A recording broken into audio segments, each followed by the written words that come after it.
తాజా అంశాన్ని చూస్తున్నాం. మంత్రి కొండా సురేఖ మాజీ ఓఎస్డీ సుమంత్ పై జూబ్లీహిల్స్ పోలీస్ స్టేషన్లో కేసు నమోదైంది. సుమంత్ తనను బెదిరించి 10 కోట్లు డిమాండ్ చేశాడని ఓ వ్యాపారి ఫిర్యాదు చేశారు. పూర్తి వివరాలు మా ప్రతినిధి రమేష్ ని అడిగి తెలుసుకుందాం. రమేష్, సుమంత్ పై ఫిర్యాదులో వ్యాపారి ఏం చెప్పారు?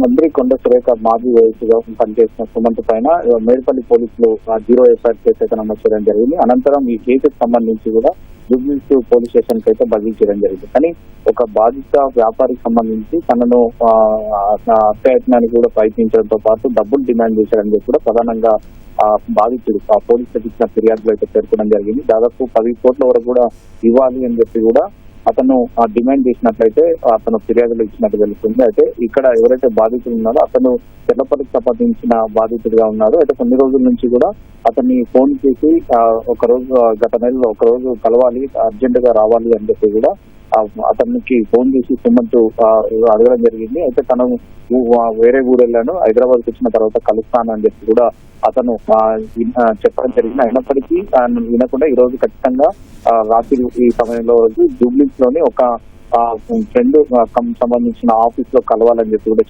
చెప్పినట్టు కూడా అతను ఫిర్యాదులో పేర్కొనడం జరిగింది. అక్కడికి వెళ్ళిన ఎవరైతే బాధితున్నారో అప్పటికే దాదాపు ఇప్పుడు ప్రస్తుతం కేసు నమోదు చేసిన వాళ్ళందరూ కూడా అక్కడే ఉన్నారని చెప్పి కూడా ప్రస్తుతం అతను ఫిర్యాదులో పేర్కొనడం జరిగింది. దాంట్లో సుమంత్, తర్వాత ప్రశాంత్, అరుణ్ కుమార్ రెడ్డి, కార్తిక్, మహేందర్ రెడ్డితో పాటు రాము అనే వ్యక్తితో పాటు మరి కొంతమంది కూడా ఉన్నారు అని చెప్పి కూడా అటు ఫిర్యాదులో పేర్కొనడం జరిగింది. అతను అక్కడ వెళ్ళిన తర్వాత అతన్ని పై దాడి చేయడంతో పాటు అతనికి సంబంధించిన డబ్బులు ఇవ్వాలి అని కూడా డిమాండ్ చేసినట్లయితే అతను ఫిర్యాదు ఇవ్వడం జరిగింది. ఫిర్యాదు మేరకు పోలీసులు కూడా ప్రస్తుతం కేసు నమోదు చేయడం జరిగింది. కేసు నమోదు చేసి అది మేడ్పల్లి పోలీస్ స్టేషన్ లో ఇవ్వడం జరిగింది. తర్వాత ఇచ్చిన తర్వాత 0 ఎఫ్ఐఆర్ చేసి తర్వాత జూబ్లీహిల్స్ పోలీస్ స్టేషన్ కి అయితే తరలించారు. ప్రస్తుతం 2 సెక్షన్ల కింద అయితే కేసు అయితే నమోదు చేయడం జరిగింది. దాంట్లో 109 రెడ్ విత్ తర్వాత 3/5 సంబంధించి బిఎన్ఎస్ యాక్ట్ కింద అయితే కేసు నమోదు చేసి ప్రస్తుతం ఆ కేసును అయితే జూబ్లీహిల్స్ అయితే తరలించడం జరిగింది. ప్రస్తుతం ఈ కేసులో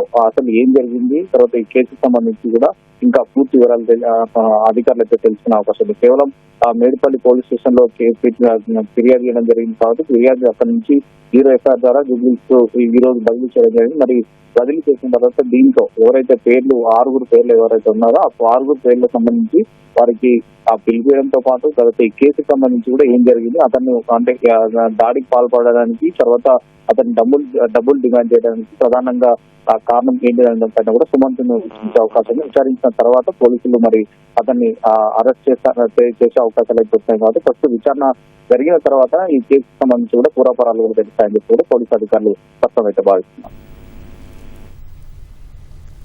ఓకే, ధన్యవాదాలు రమేష్.